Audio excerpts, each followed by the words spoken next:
सभी का स्वागत है। आज हम चर्चा करने वाले हैं मुगल बादशाह जहांगीर और इनका कार्यकाल है 1605 लेकर 1627। यहाँ हम देखते हैं जहांगीर, इनका जन्म 30 अगस्त 1569 में फतेहपुर सिकरी में हुआ था। इनके पिता अकबर और माता जयपुर की राजकुमारी जोधाबाई थी। जहांगीर का बचपन का नाम मोहम्मद सलीम था। आगे चलकर यही सलीम जहांगीर के नाम से भी जाने लगा। जहांगीर का राज्याभिषेक की बात करते हैं।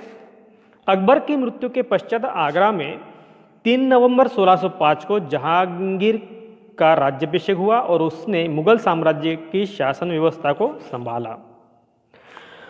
तो जब आदम खान के मृत्यु के बाद अकबर की धाई माँ जीजी अनगा ने अकबर को शाप दिया था कि तू कभी अपने बच्चों का सुख नहीं भोग पाएगा। पूरे जीवन काल में अकबर अपने बच्चों का कभी सुख नहीं भोग पाया। ये सही हुआ। दानियाल और मुराद अल्प आयु में मर गए थे। सलीम गलत आदतों में लिप्त था। अकबर के जीवन काल में ही सलीम बगावत करता है। गद्दी पर आसन होते ही जहांगीर का पुत्र खुसरो, इनका विद्रोह झेलना पड़ा। खुसरो ने आगरा के हसन बेग और लाहौर के दीवान अब्दुल रहीम की मदद से विद्रोह किया था। और जब यह संघर्ष आगे बढ़ा तो खुसरो और जहांगीर के बीच भेरवाल नामक स्थान पर युद्ध हुआ, जिसमें खुसरो को पराजय का सामना करना पड़ा और उसने सिखों के 5वें गुरु अर्जुन देव के यहाँ जाकर शरण ली थी।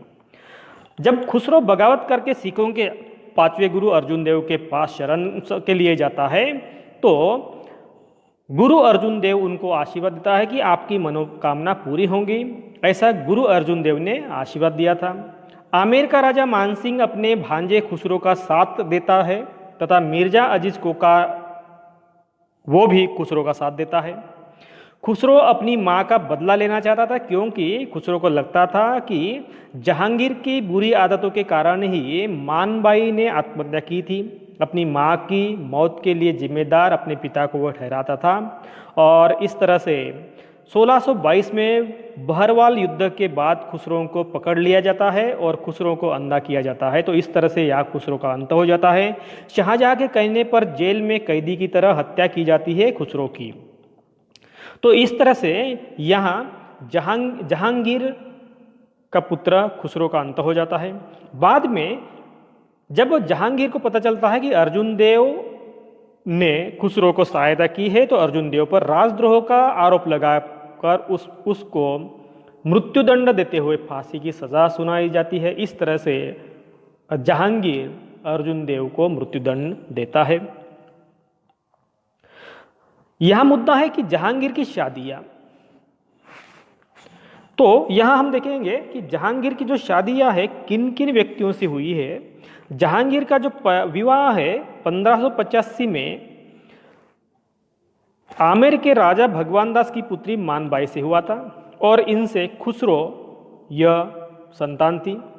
जहांगीर का दूसरा विवाह है गोसाई से हुआ था, जो कि राजा उदय सिंह की पुत्री थी। गोसाई ने एक पुत्र को जन्म दिया था जिसका नाम शाहजादा खुर्रम रखा गया, जिसे आगे चलकर ही हम जिसको शाहजहां के नाम से जानते हैं। जहांगीर का तीसरा विवाह हुआ है 1611 में फारस के मिर्जा गयास बेग की पुत्री मेहरुनिसा से, जो कि विधवा थी। और जहांगीर ने मेहरुनिसा को नूर ए महल और नूर ए जहां की उपाधि दी थी। जहांगीर ने नूर ए जहां के पिता गयास बेग को वजीर का पद दिया था। बाद में उसको एतमादुल्लाह की उपाधि देकर भी नवाजा था। तो साथ ही नूरजहां के भाई आसफ खान को भी खान ए सामा का भी पद दिया था। तो इस तरह से यहाँ हमको जहांगीर के परिवार के बारे में जानकारी मिलती है। जहांगीर की आत्मकथा की बात करते हैं तो जहांगीर को फारसी और तुर्की भाषा का अच्छा ज्ञान था और इसीलिए अपने दादा बाबर के भांति ही उन्होंने अपनी आत्मकथा तुजू के जहांगीरी लिखी थी और यह फारसी में लिखी गई थी। जैसे जहांगीर ने ब्रज भाषा के प्रसिद्ध कवि सूरदास को अपने दरबार में आश्रय दिया था और उन्होंने सूर सागर की रचना की थी। तो ब्रज भाषा के प्रसिद्ध कवि सूरदास और सूरदास ने सूर सागर की रचना की थी। ये जहांगीर के दरबार में थे। जहांगीर की धार्मिक नीति की बात करते हैं तो जहांगीर सभी धर्मों के प्रति सहिष्णु था, अपने पिता अकबर की तरह। और अकबर की तरह ही वह हिंदू धर्म से खासा प्रभावित था और इसी वजह से वह मंदिर और पुरोहितों को दान भी दिया करता था। जहांगीर ने पहली बार 1612 में रक्षाबंधन का त्यौहार भी मनाया था और उन्होंने तंबाकू के सेवन पर प्रतिबंध लगाया गया था, जिसके दुष्परिणाम उनको नजर आए तो उस तरह से उस पर उन्होंने पाबंदी लगा दी थी। जहांगीर और विदेश नीति की बात करते हैं तो जहांगीर के शासनकाल में कुछ विदेशी लोग भी आए थे, जैसे कि इंग्लैंड के शासक जेम्स प्रथम ने 1608 में विलियम हॉकिंस को यहाँ भेजा था। 1612 में पॉल कैनिंग और विलियम एडवर्ड भी जहांगीर के दरबार में हाजिर हुए थे। 1615 में सर टॉमस रो जैसे विदेशी राजदूत भी भारत आए थे और इसी कारण अंग्रेजों को कई व्यापारी सुविधाएं मुगल बादशाह जहांगीर द्वारा दी गई थी। जहांगीरकालीन चित्रकला और स्थापत्य कला की बात करते हैं। यह बहुत ही महत्वपूर्ण मुद्दा है क्योंकि जहांगीर के शासनकाल में ही सबसे अधिक चित्रकला और स्थापत्य कला की प्रगति हुई थी, क्योंकि जहांगीर खुद यहाँ दिलचस्पी दिखाता था, खुद चित्रकला का अच्छा ज्ञानी था और इसीलिए जहांगीर के शासनकाल को चित्रकला का स्वर्णिम युग भी कहा जाता है। जहांगीर ने आगरा के नज़दीक सिकंदरा में अकबर का मकबरा बनवाया था और इसका निर्माण कार्य अकबर ने शुरू करवाया था, परंतु निर्माण कार्य पूर्ण होने से पहले अकबर की मृत्यु हो गई थी और इसीलिए उसके बाद जहांगीर ने इस मकबरे का कार्य पूरा किया। जहांगीर ने लाहौर की मस्जिद का भी निर्माण करवाया था, कश्मीर में शालीमार बाग का निर्माण करवाया था और लाहौर बहुत जैसी जगहों पर सुंदर बाग भी बनवाए थे। उन्होंने बनवाए बाग यह चारबाग के नाम से भी प्रसिद्ध है। उसकी पत्नी नूरजहां ने अपने पिता की याद में एतमादुल्ला का मकबरा भी उन्होंने बनवाया था। तो इस तरह से जहांगीरकालीन युग में चित्रकला और स्थापत्य कला बहुत ही प्रसिद्ध हो गई। जहांगीर की मृत्यु देखिए कि जब 7 नवंबर 1627 को कश्मीर से लाहौर वापस जाते समय भीमवार नामक स्थान पर जहांगीर की मृत्यु हो गई।